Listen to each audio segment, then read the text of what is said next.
ci kàllaamay Kocc ne ko ci kàllaamay Kocc am na solo bu baax kiiraay boobu day la ñuy desandi ba léegi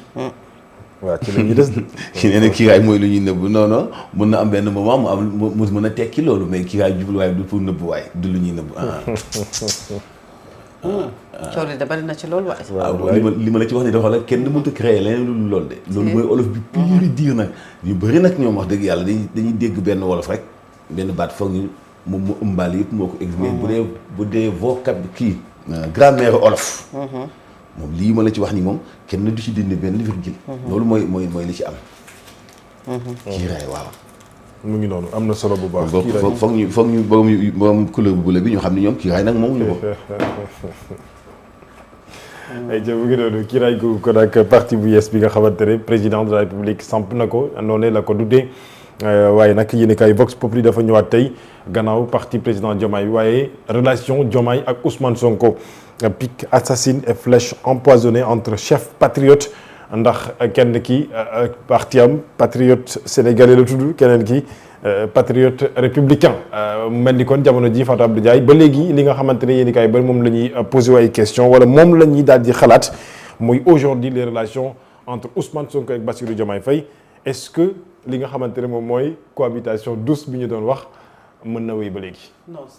nekkatul peut-être assemblée nationale mi ngi doxal fi nga xam ne moom mooy mais sur terrain politique bi moom en politique on donne des coups et on en reçoit c'est un peu triste moom moo tax parce que c'est des frères yoo xamante ne ils ont partagé beaucoup de choses fa nga xamante ne mooy dans l'administration d'abord à la création ci seen parti politique les relations humaines très très saines mooy nit moom maanaam bu tuddee doom doxee ci seen diggante. dañuy wax naan ku la jikkoom doyul doo ko tuddee doom dañ naan turandoo da ngay jël ci moom juróom-ñaari jikko et dañu naan également ki la tuddee doom amoo fayam li tax mu triste moom mooy et je pense que journal bi wax ko journal bi bind ko mooy pique assassine et flèche empoisonnée entre chefs patriotes et au-delà même entre des frères de yoo xamante ne ils ont tout partagé et ils ont voulu indi fi loo xamante ne peut-être doon nañu ko dund te jàppoon nañ ne dindi fi loo xam ne mi ngi ba tey ci xelu nit ñi même ñu ko fekkul Mamadou Diallo Léopold Sédar Senghor comme que l'histoire ne va pas bégayer que deux hommes mën nañu àndandoo doon génn say sénégalais yi jox leen entre 2024 ba 2029 et ils rendent compte aux sénégalais puisque le bilan de Bassirou Diomaye Faye Ousmane Sonko est content pour les 2 ans il a été d'accord ci lii il n'a pas été d'accord lii am na Bassirou Diomaye Faye nee na lii def na lii amul il a été content donc li ci des peut-être l'opposition est là mooy bokkatuñu gis-gis ci doxalinu politique bokkatuñu gis-gis ci li nga xam ne moom la ñuy doxalee mais mënoon na gën a sen parce que ñoom li leen boole dafa boolewul les autres partis politiques boolewul les autres leaders politiques yi nga xamante ne ñoom ñoo nekk sur le terrain politique sànq dama ne la on assiste de plus en plus benn maturité politique d'Ousmane Sonko plus stratège même que Bassirou Diomaye Faye de par leur discours il ne faut pas certes nag minimiser Bassirou Diomaye Faye qui aujourd'hui am na ñu koy rallier mais de par le discours plus Bassirou Diomaye Faye di wax plus il utilise des propos yoo xamante ne ce qui est bizarre mooy tey bu Bassirou Diomaye Ousmane Sonko waxee Bassirou Diomaye Faye wax propos Bassirou Diomaye Faye ngay jàpp ne moom mooy gën a xaw a metti nit ñi xam nga lu tax parce que il a été désigné par Ousmane Sonko fi mu nekk li tax mu nekk fa parce que y a un homme qui a été empêché d'être candidat qui pouvait choisir un Amadou Ba un Guy Marius Sagna qui pouvait choisir un Birame Souleye et qui l'a choisi lui pour peut-être plusieurs raisons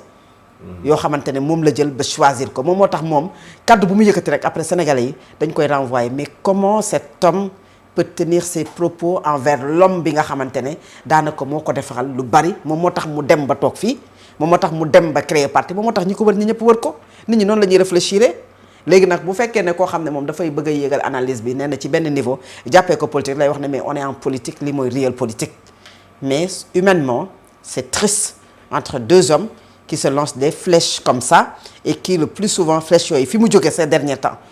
personne du dindi que ne y a un moment Ousmane Sonko lancé des flèches à Bassirou Diomaye Faye su mënul yor na ma jox am na fi loo xamante ne wax na ko keroog avant le 8 novembre mais depuis le 8 novembre le discours a changé su fekkee ne am nga lecture à la mine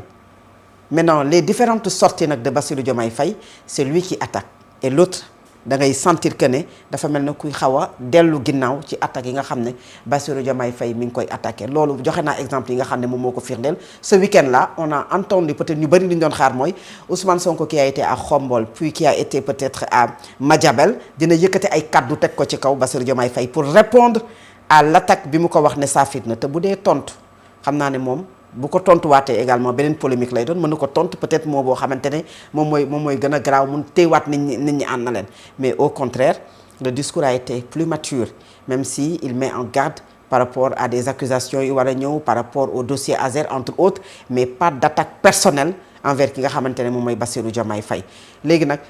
lii mooy politique gu Sénégal c'est ce qu'on nous a toujours habitué seulement ñun à un moment dañoo xawoon a réer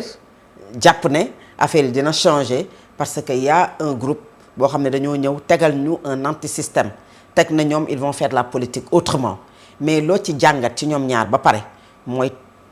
dugal nañ Sénégal ci politique dugal nañu Sénégal et ça les responsabilités sont partagées Alamine pendant tout ce week-end qu'est-ce que tu entends un Bassirou Diomaye Faye bu dem fële di préparer son meeting en grande pompe jël presse bi ñu ci bari daanaka ñu defal ko ay direct loolu moom moo fësoon fépp fay ay direct ñu defaral ko par presque ci groupe de presse yi nga xamante ne ñoom moom la ñu choisir pour que ñu defaral leen ko pendant tout ce week-end de l'autre côté Ousmane Sonko fait le tour de certaines localités avec un bain de foule ak ay nit yoo xamante ne moment boobu ana priorité sénégalais yi moment boobu ana waxu maanaam li nga xamante ne moom moo am Touba muy taw bu ndaw bi mu taw Touba ni Touba yenn localités yi nekkee ci ndox moom fa mu dem nii dafa annoncé 60 milliards de francs CFA nee na sur 4 années 2 ans après ñuy wax waxu inondation ñu annoncé 60 milliards de francs CFA yu war a dem ci 4 années nee nañu pour la nee nañ pour jeexal inondation à Touba kuñ ne 60 milliards moo koy jeexal et puis ñun la 4 années loolu war nga ko gëm qu'est-ce qui a été fait pendant toutes ces 2 ans Cheikh Tidiane Dièye bi mu ñëwee ne carrément inondation taw bi nawet bi du sunu nawet nit ñi xaar nawetu daaw bi Touba am na ci ñoo xam ne ils se sont déplacés parce que amuñu fuñ dëkk cette année encore une semaine moo des ci màggal Touba 5 jours bis bu tawee yenn taw yi tu verras que des familles vont se déplacer et les autres activités secteurs d'activité ñoom lan la ñuy wax aujourd'hui dans le discours de Bassirou Diomaye Faye tu as entendu l'économie tu as entendu que ne parti de contribution la quand il y a des problèmes dinañ ko wax même si je suis le président de la République ce parti est ouvert à tout le monde venez faites des propositions dites-moi ce qu'il faut faire en économie dites-moi ce qu'il faut faire dans le domaine de la santé dites-moi ce qu'il faut faire dans le domaine social est-ce que dégg nga fa loolu déggoo dans son discours loolu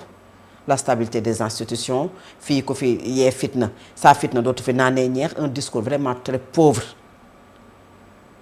politique matin midi soir en 2 ans de pouvoir il faut être un pays comme le Sénégal vraiment pour l'accepter Al-Amine.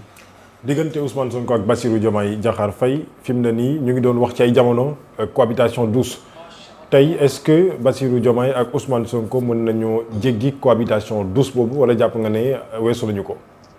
non cohabitation douce mënul nekk. weesu nañu ko jamono ji mais nag bu kenn tooñ kenn xam nga ñoom bi ñu faloog léegi ñaari at yi kese. ak ni ñu serré la ceinture ni dëkk bi doxee bëgg a commencer falu di lux mboot ay dossier pour créer kenn comme ni ko Ousmane Sonko annoncé bëgg a commencer ubbi benn bras de fer loolu kenn ku nekk war na jël ay responsabilités pour éviter ko parce que jàpp naa ni tey ñaari at yi ñu def ci bopp réew mi ñoom bu ñu fantasiroo ku nekk jël sa yoonu bopp mun nañu bañ a seq fitna bu fekkee kenn ku nekk politique dong moo la tax a jóg président Diomaye li mu bëgg mooy maintenir ci bopp réewu Sénégal maanaam am deuxième